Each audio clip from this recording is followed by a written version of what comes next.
Fala, galerinha do quarto ano, tudo bem com vocês? Cara, o professor esqueceu alguma coisa, o que será? Ah, tá aqui! É o nosso cap de maquinista da história, para a gente viajar um pouquinho mais. Agora o professor está pronto para dar mais uma aula, falar um pouquinho mais de história para você, meu amiguinho, minha amiguinha do quarto ano, que está acompanhando a gente nas aulas da Escola Digital. Tudo bem? Tudo bem com vocês? Prontos para mais uma aula? Então, pessoal, na aula de hoje nós vamos trabalhar as primeiras comunidades humanas, dando sequência às atividades de revisão que a gente já fez nas últimas aulas, né? E vamos resolver alguns exercícios. Então, o que nós veremos na aula de hoje? Vão ser alguns momentos. Primeiro, a gente vai verificar, claro, o que ficou de atividade da última aula, né? Depois, vamos produzir algumas atividades referentes à aula de hoje e depois, para a próxima aula, aquela tarefinha de casa para você continuar estudando e desenvolvendo seu conhecimento. Beleza? Legal? Vamos nessa! Então, pessoal, primeiro ponto, nosso recordando, para a gente lembrar o que a gente viu e o que a gente trabalhou na última aula. Então, pessoal, na última aula nós deixamos uma tarefinha de casa, né? Uma atividade para vocês pesquisarem e desenvolverem um pouquinho mais. Então, na última aula nós falamos um pouco dos hominídeos, né? Dos primeiros homens, dos homens pré-históricos e de todo o processo de evolução. E no final daquela aula, nós comentamos também, né, que todos nós somos de uma mesma espécie de hominídeos e que hoje somente essa espécie existe no planeta Terra. Que espécie é essa? É o Homo sapiens. Então, é o Homo sapiens, que nada mais é do que o homem sabido, né? Então, o homem sabido. Sabido por quê? Porque era sinônimo de inteligência, de conhecimento, né, pessoal? Então, vamos ver a nossa perguntinha aqui e ver o que vocês responderam aí em casa também. Então, vamos lá. Pesquise em seu livro e responda em seu caderno. Quais foram as transformações físicas, ou seja, no corpo, no organismo do homem, né, ocorridas no ser humano Homo sapiens? Então, temos aqui a imagem, ou a gente pode chamar também de homem moderno. Quais foram as transformações físicas que impactaram esse homem moderno? Bom, vamos lá.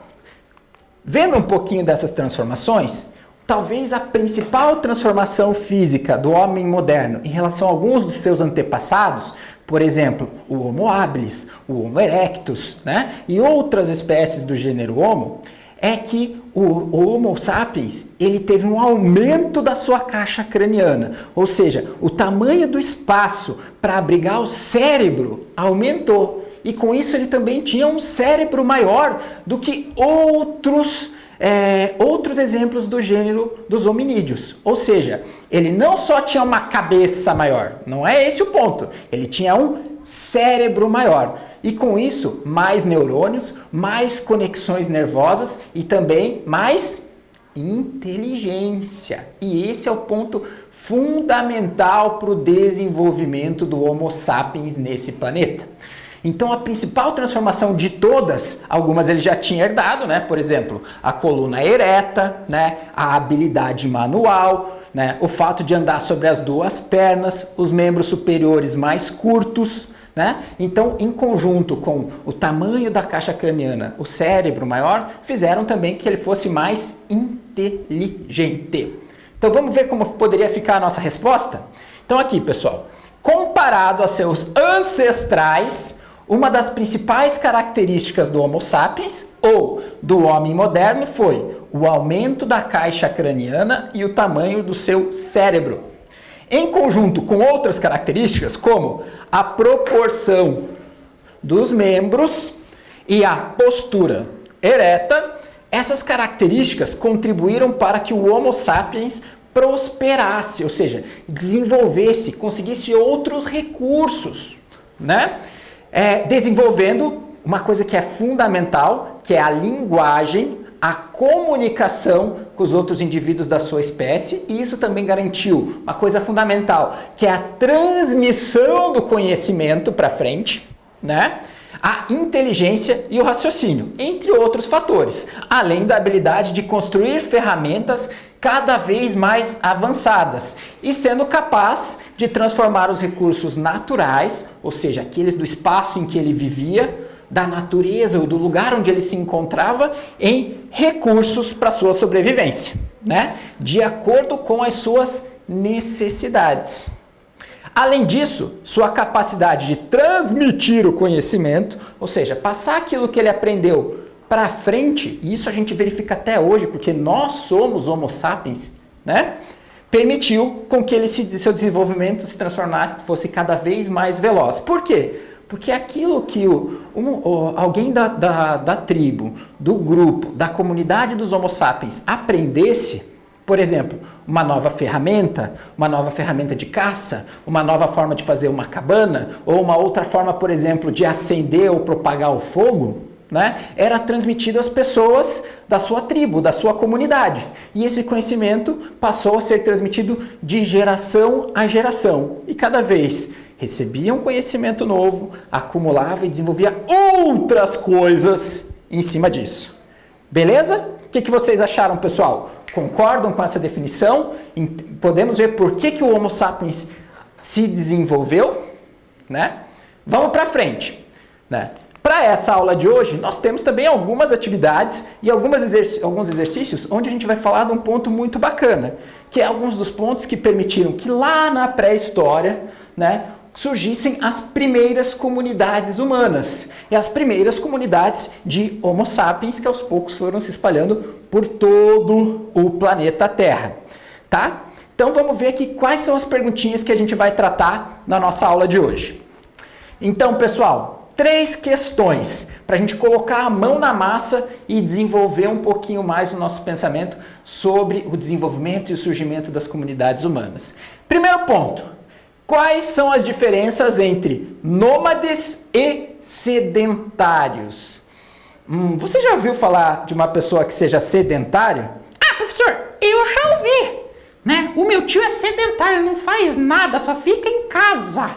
Bom, esse é um tipo diferente de sedentário, né? É um conceito um pouquinho diferente. E vocês já ouviram falar de pessoas nômades? Ah, eu já ouvi também, professor. Já como? Ah, é o pessoal às vezes que se muda, vai de um lugar para outro, monta uma barraca. Perfeito. Então, na antiguidade, ou melhor, na pré-história, era muito comum, e até hoje nós temos também povos, comunidades que vivem de forma nômade. Mas a vida nômade estava muito relacionada aos recursos que os seres humanos possuíam em cada momento. Então, quando a gente fala dos nômades, a gente pode dizer que os nômades, né, tinham algumas características. A primeira é que as comunidades nômades, elas não tinham, digamos, uma moradia fixa, né?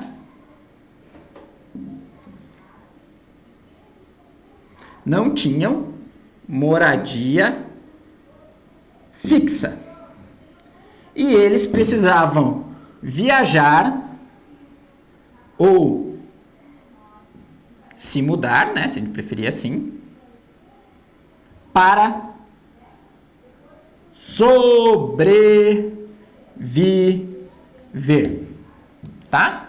Isso estava muito relacionado, então, a uma condição que era muito comum das tribos antigas e dos povos da pré-história, que era a condição deles serem caçadores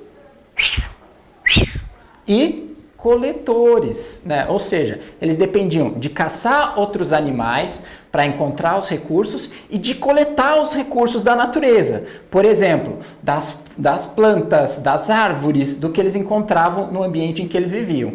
Então, eles se estabeleciam no lugar, ficavam nesse lugar um tempo e quando esses recursos começavam a diminuir, eles eram obrigados a se mudar. Claro, se essa tribo se estabelecesse num lugar que tinha muitos recursos, ela poderia permanecer por muito mais tempo, né? Em alguns casos, anos até, né? Dependendo do tamanho da tribo e da quantidade de recursos. Mas muitas vezes, à medida que esses recursos acabavam, ela precisava buscar um outro lugar em que ela pudesse sobreviver. Em contrapartida, nós temos essa outra palavrinha aqui, que são os sedentários. Então, quando a gente está falando aqui de sedentarismo na história, nós estamos falando numa concepção um pouquinho diferente, que são as pessoas que se estabeleceram em algum lugar.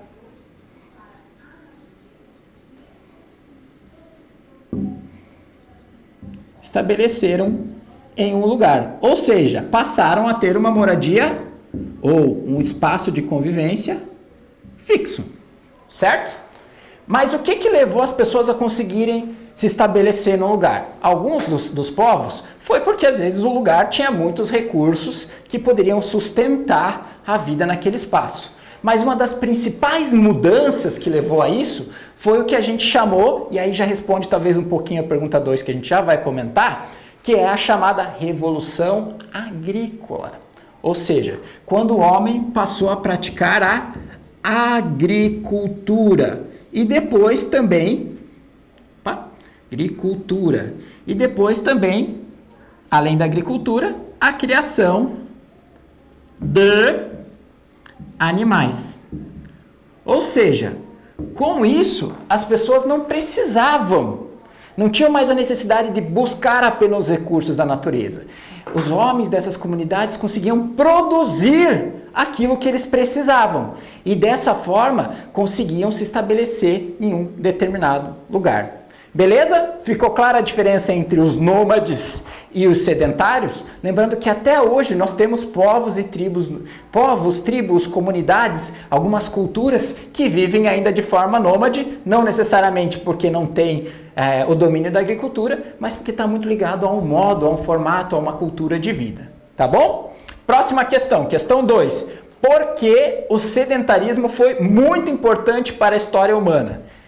Foi fundamental. Por quê? Porque a partir do momento que os povos que se tornaram sedentários foram se estabelecendo, ou seja, criando raízes, tendo uma moradia fixa, eles passaram não só a desenvolver a agricultura, né, que já é um grande avanço, talvez o principal avanço no sentido de permitir o crescimento da humanidade, porque afinal de contas a gente precisa de comida para sobreviver, mas também porque foi a partir do sedentarismo e das pessoas se estabelecerem em alguns lugares que surgiram noções como, né, deu origem, por exemplo, às primeiras aldeias e depois cidades. Também fez com que surgissem determinados povos e culturas. E também fez com que surgisse uma coisa muito diferente, que até hoje impacta a nossa vida. Por exemplo, uma noção, claro, antiga, básica, bem diferente do que a gente tem hoje, por exemplo, de propriedade. Ou seja, a partir do sedentarismo permitiu que se desenvolvessem civilizações, povos, formas de viver que permearam várias das civilizações antigas e, de certa forma, fizeram com que surgisse o homem da maneira como nós o conhecemos hoje, em diferentes partes do mundo. Vamos para a nossa próxima questão? Então aqui, quais os 2 métodos para produzir o fogo na pré-história? Perfeito! Então, pessoal, aqui é um ponto fundamental também. Outra descoberta essencial para o homem foram 2 descobertas diferentes, na verdade. A primeira foi a descoberta, entre aspas, do fogo, ou seja, de saber que o fogo poderia ser usado para se aquecer e, de repente, até para cozinhar a carne de alguns animais. Isso, ou até para fazer outras atividades, como, por exemplo, futuramente, a produção de artifícios e de ferramentas de metal, né? Mas essa primeira foi uma descoberta de coisas que se poderiam fazer com o fogo, que ele poderia ser usado, por exemplo, para iluminar a noite, para esquentar a tribo, para afastar animais perigosos, né? Mas uma outra descoberta foi como mais difícil, que demorou mais tempo, foi como produzir o fogo. Ou seja, existia até muitas tribos que lutavam e tinham as pessoas que faziam de tudo para manter a chama acesa, para que ela não apagasse. E depois, os homens aprenderam também formas de produzir o fogo. Basicamente, são duas formas que existiam naquele momento, até nesse período da chamada Idade da Pedra, que é um nome mais genérico nesse sentido, né? O primeiro era você produzir fogo a partir do atrito, por exemplo, de uma madeira com uma varetinha.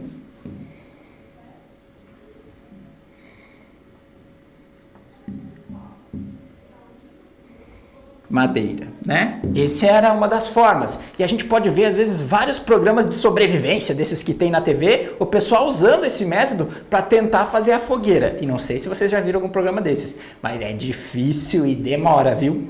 E eles fazem de tudo para o fogo não apagar depois, né? A outra forma, que foi descoberta naquele período, também foi com o atrito, né? Só que o atrito de um mineral específico, que é chamado sílex, com minério de ferro, né? Com pedras ou minérios de ferro.